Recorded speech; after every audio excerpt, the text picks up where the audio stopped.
Salut à toute la communauté de rivalité espagnole. Le FC Barcelone se prépare à affronter le Celta Vigo dans un contexte délicat, marqué par de nombreuses incertitudes en attaque. L'absence possible de Lamine Yamal, blessé, suscite des inquiétudes, tandis que le retour de Ferran Torres reste conditionné à un feu vert médical. Ansu Fati est toujours indisponible, et Robert Lewandowski, tout juste remis, n'est pas encore à son meilleur niveau. En défense, le retour tant attendu de Ronald Araujo est planifié pour mi-décembre. Malgré ces défis, les statistiques favorisent le Barça face à un Celta vulnérable défensivement. Restez jusqu'à la fin pour découvrir les clés du match et pourquoi le Barça reste favori malgré ces obstacles. Avant de commencer, si c'est ta première fois ici, pense à t'abonner, à aimer et à partager la vidéo pour ne rien rater des dernières infos sur le Real Madrid et le FC Barcelone. Active la cloche pour être le premier informé à chaque nouvelle publication. Bienvenue sur la chaîne.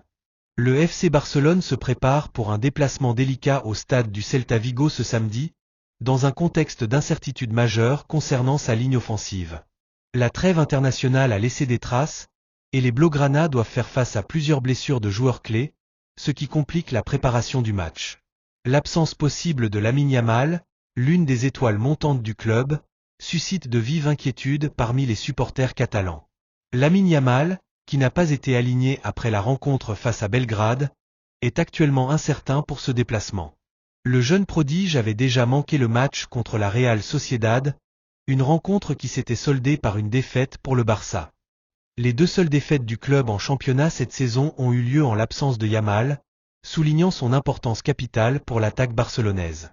Cette semaine, le staff technique, dirigé par Hansi Flick, procédera à des tests décisifs pour déterminer si l'ailier sera apte à jouer. En attendant, les supporters retiennent leur souffle, conscients que la présence de Yamal pourrait faire pencher la balance. Du côté des autres attaquants, la situation n'est guère plus réjouissante. Ansu Fati est de nouveau sur la touche et ne devrait pas revenir avant la mi-décembre. Ferran Torres, bien que proche d'un retour, attend toujours l'autorisation médicale pour réintégrer l'équipe. Robert Lewandowski, touché au dos avant la trêve internationale, a pu effectuer une séance d'entraînement complète cette semaine, mais son état de forme reste incertain. Même s'il est présent sur la feuille de match, le buteur polonais ne sera probablement pas à 100%. Alors que le Barça tente de se reconstruire après des résultats mitigés, une lueur d'espoir se profile avec le retour progressif de Ronald Araujo. Le défenseur central uruguayen, blessé au tendon des ischio-jambiers de la cuisse droite lors des quarts de finale de la Copa América en juillet, est en phase finale de sa convalescence. Après une intervention chirurgicale réussie et 4 mois de rééducation intensive, son retour est désormais une question de jours. Toutefois, le staff technique ne compte prendre aucun risque. Il est peu probable qu'il soit aligné contre le Celta Vigo, mais son retour complet est prévu pour mi-décembre. Le club envisage sérieusement de le faire rejouer contre Leganés le 15 décembre, une date qui marquerait la fin de sa longue absence. La défense barcelonaise, qui a cruellement manqué de stabilité, espère grandement bénéficier du retour de ce pilier incontournable. Malgré les incertitudes qui planent sur sa composition, le FC Barcelone aborde cette rencontre avec un avantage statistique certain. Les chiffres sont éloquents. Les Catalans ont remporté 11 de leurs 13 derniers matchs de Liga, et leur bilan face au Celta Vigo est largement en leur faveur. Sur les 5 dernières confrontations entre les deux équipes, le Barça a enchaîné les victoires. Sur les 26 derniers affrontements, les Blaugrana ont engrangé 15 victoires, contre 6 nuls et seulement 5 défaites. En outre, Barcelone possède la meilleure attaque du championnat, avec 40 buts inscrits cette saison, soit une moyenne impressionnante de 3 buts par match. À l'inverse, le Celta Vigo a montré des signes de faiblesse défensive, concédant 22 buts, soit une moyenne de 1,7 buts par rencontre. En dépit de ces chiffres rassurants, Hansi Flick reste prudent. Le Celta Vigo, actuellement 11e au classement, n'est pas à sous-estimer, d'autant plus que le Barça revient d'une pause internationale souvent synonyme de déconcentration.